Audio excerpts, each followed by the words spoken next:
Mrs. McNosh Hangs Up Her Wash by Sarah Weeks. Pictures by Nadine Bernard Westcott. Each Monday at dawn, Mrs. Nellie McNosh brings out a barrel and does a big wash. It takes her all morning, and when the sun's high, she hangs what she's washed on the clothesline to dry. She hangs up the dresses, she hangs up the shirts, she hangs up the underwear, nightgowns, and skirts. She hangs up the stockings, she hangs up the shoes, she wrings out the paper and hangs up the news. She hangs up the dog and his dish and his bone. She gets a wrong number and hangs up the phone.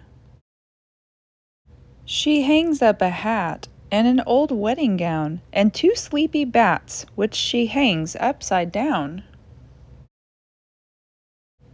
She hangs up a lamp and a large Christmas wreath and Grandpa McNosh's removable teeth.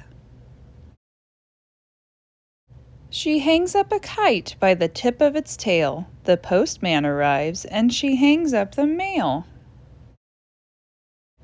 She hangs till she's hung every last thing in sight, including the turkey she's roasting that night. Each Monday by dusk, Mrs. Nellie McNosh has finally hung up the last of her wash. She takes off her apron and lets down her hair, then hangs herself up in a comfortable chair.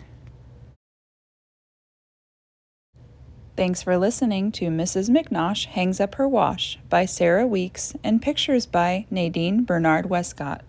Don't forget to like and subscribe and be on the lookout for a new read aloud every Wednesday and Saturday. Check out the description of this book to find out more about me and why I enjoy reading children's books on YouTube.